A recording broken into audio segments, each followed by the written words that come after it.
Allah tidak mungkin menguji seorang hamba di luar batas kemampuannya. Jadi kalau kita sedang punya ujian di rumah kah, pekerjaan kah, kehidupan sosial kah, sebesar apapun ujian itu, kata Allah, memang karena Anda yang sanggup. Kalau nggak sanggup nggak akan diuji. Di ujian itu berbanding lurus dengan kemampuan. Mustahil seorang hamba diuji di luar batas kemampuannya.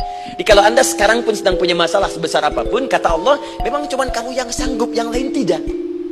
Maka jangan mengeluh. Menjelang subuh, setelah tahajud, duduk bersama, koreksi diri, minta maaf, minta ampun. Ingat Allah itu titipan, istiadah akan ditanya. Anda nggak akan ditanya tentang saudara Anda, nggak akan ditanya tetangga Anda, keluarga Anda. Ku anfusakum wa ahlikum nara. Jaga diri Anda dan keluarga Anda dari neraka. Jaga, itu yang dijaga. Demi Allah saya katakan, kalau ya Allah, cobalah sekali aja, cobalah malam ini tahajud, ajak suami, ajak istri. Setelah itu rasakan kenikmatannya. Di begitu selesai tahajud, berdoa bersama, istighfar, minta ampun. Begitu air mata mengalir, seakan-akan masalah sudah hilang dan ringan hidupnya. Demi Allah saya katakan ringan. Dan Allah akan jadikan hidup kita itu tenang, enak gitu. Dan dosa nggak ada, hidupnya ringan dan damai. Silahkan coba, rasakan bedanya, bedakan rasanya. Dan ada orang yang ketika berdoa, Allah bukan nggak mau ngabulkan, jadi balik lagi mental kayak gini nih. Nih, ini ada gelas kan, iya ada kan. Oke, kalau ini nggak ada sekatnya, saya mau masukkan apa aja bisa. Tapi kalau disekat begini, apa yang mau masuk? Gula nggak masuk, garam nggak masuk, spidol nggak masuk, balik mental. Bukan Allah nggak ngasih, mental. Apa yang menutupi sehingga mental jawaban dari Allah itu? Pertama kata Nabi, mat'amu haram, karena sumber makanannya haram. Mashrabu haram, karena minumannya haram. Malbasu haram, karena pakaiannya haram. Wa ghudhiya biharamin, dan perangkat hidupnya haram.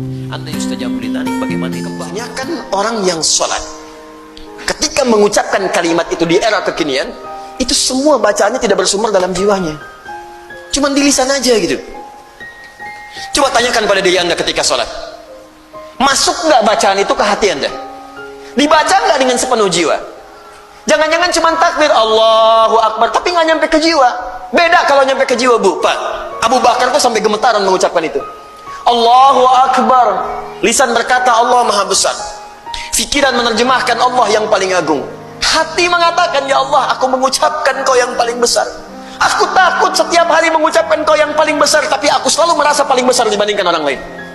Sombong dengan orang lain, merasa angkuh, yang paling hebat dibandingkan yang lainnya, merasa yang paling tinggi. Sementara setiap hari aku katakan Kau yang paling besar.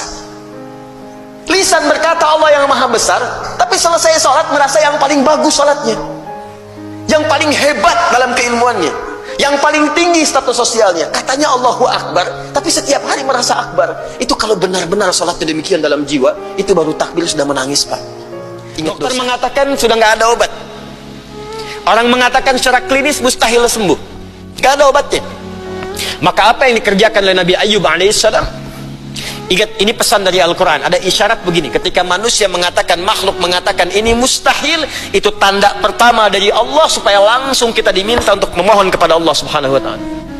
Jadi kalau ada orang mengatakan ini nggak bisa, itu langsung tanda langsung dari Allah supaya tinggalkan pendapat makhluk, minta kepada Khalik. Itu poinnya.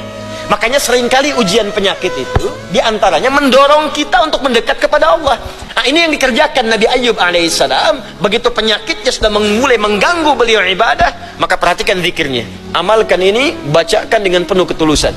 Wa Ayyuba, dan kami buka kisah Ayyub alaihissalam, idnada rabbahu anni massani yadurru wa anta arhamur rahimin. Ini zikirnya, anni massani yadurru wa anta arhamur rahimin. Dalam tahajud Anda mohon kepada Allah, yang divonis misalnya matanya sulit sembuh, yang divonis misalnya ini penyakit gak mungkin sembuh, yang divonis cancer macam-macam, minta Allahumma anni massani yadurru wa anta arhamur rahimin. Ya Allah, penyakit ini sudah mulai mengganggu saya untuk bisa fokus ibadah kepadamu. Ini kuncinya. Jadi kalau bacakan ayat ini, arahkan ke kepentingan ibadah, jangan cuma minta sembuh. Sebab yang pengen sembuh pun banyak. Jangankan Anda, yang lain pun pengen sembuh. Apa motivasinya supaya Allah cepat sembuhkan kita? Maka dekatkan kesembuhan itu pada kepentingan ibadah. Minta, ya Allah saya pengen sholat, berikan kesembuhan pada kaki saya untuk bisa melangkah. Bukankah Engkau menyukai zikir ya Allah yang Kau dengar setiap waktu ya Allah? Wa anta arhamur rahimin, sedangkan engkau yang paling sayang padaku. Kalau yang paling sayang saja tidak engkau sembuhkan, lantas kepada siapa lagi aku mohon dan meminta? Anda tahu apa jawabannya? Fastajabna lahu fakashafna ma bihi min dhurrin wa atainahu ahlahu wa mithlahum ma'ahum rahmatan min indina. Ujungnya wa dzikra lil abidin. Kata Allah, kalau ada orang yang mengamalkan zikir ini seperti Ayub mengerjakannya, aku akan sembuhkan penyakitnya, hilangkan semua kesulitannya, bahkan aku kembalikan aset-aset yang dirasakan hilang. Bacakan surah Al-Fatihah dengan benar, karena Al-Fatihah disebut langsung juga oleh Nabi sallallahu alaihi wasallam sebagai syifa. Kamu jangan sombong, kamu pasti butuh dengan saya.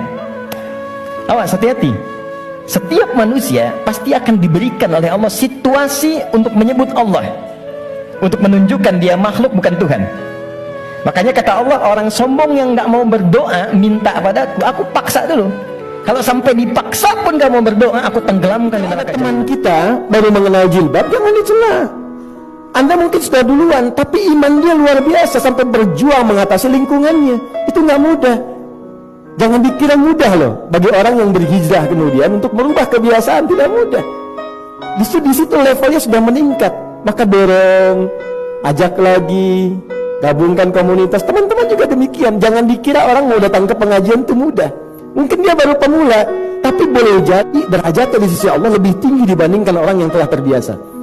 Makanya ada rumus dalam hadis, bahkan di Al-Quran, yang saya sering kumpulkan dalam kalimat indah. Allah lebih mencintai pelaku maksiat yang tobat dibandingkan orang soleh yang tidak pernah merasa salah.